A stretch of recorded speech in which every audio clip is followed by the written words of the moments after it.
Kita tidak mau sesiapa yang cuba untuk merongkai perkara-perkara yang sudah diputuskan. Kita mesti membela sebuah negara Malaysia berasaskan pada perlembagaan yang sudah ada. Perkara-perkara asas tidak wajar dan tidak perlu dan tidak boleh kita pertikaikan ataupun kita rundingkan semua. Kita percaya bahawa dalam kerangka perlembagaan kita, sama ada yang tersurat ataupun yang tersirat, sudah boleh kita membela sebuah negara yang adil dan saksama untuk semua kaum.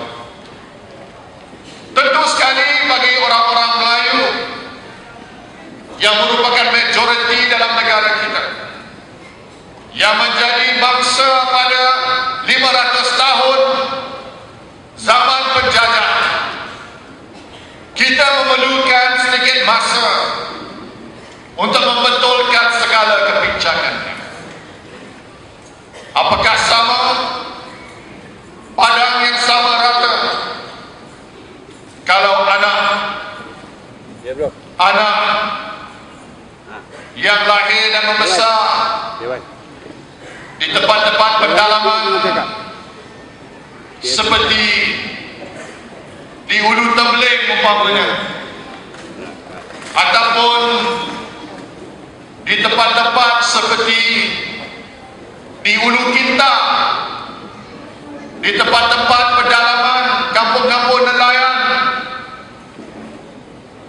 di Bangko, di tempat-tempat seperti di Yang, Kodiang, dan mana lagi, Baling, tempat-tempat seperti ini. Apakah sama gelanggangnya seperti mereka yang lahir dan membesar di Pantai Hill, di Damansara, di Lembah Kelang, dan di tempat-tempat seperti ini? Tentu sekali ini bukan gelanggang yang sama rata. Kalau gelanggang yang tidak sama rata, sudah tentu keberhasilannya akan berbeza. Sudah tentu pencapaiannya tidak sama. Pencapaian di kalangan mereka yang ada persekitaran yang serba lengkap dan mempunyai segala kemudahan, sudah tentu mereka ini akan mencapai kejayaan dan pencapaian yang jauh lebih tinggi daripada mereka yang tinggal di kawasan-kawasan pedalaman, yang mana bila kita bagi RM100 setiap pelajar baru-baru ini, ada orang beritahu saya, ada pelajar di luar bandar yang belum pernah lagi merasai duit RM100 di dalam tangan mereka sebelum ini. Sebab itu kita perlu kepada sebuah kerajaan yang berani menegakkan keadilan sosial. Bukan saja namanya keadilan, tapi parti ataupun pihak yang memperjuangkan keadilan sosial itulah yang lebih bermakna lagi. Dan kita akan berbuat demikian kerana ini akan menentukan perseimbangan dalam negara kita. Mereka yang kurang kita cukupkan, dan mereka yang sudah cukup kita tidak pernah sekat kemajuan mereka. Mereka yang ada segala kemudahan tetap akan dapat peluang menjadi orang yang lebih kaya, menjadi orang yang lebih berjaya.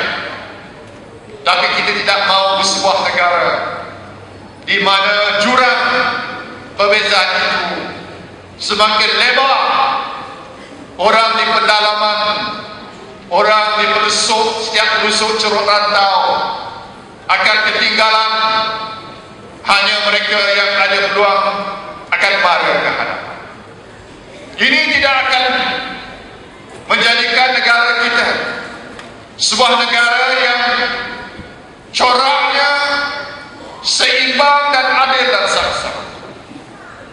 Sebab itulah saudara sekalian, kita perlu masa untuk memberi peluang kepada anak-anak kita di desa, daripada keluarga yang miskin. Kita bantu mereka. Dan bila kita bantu keluarga yang miskin, kita berlaku adil.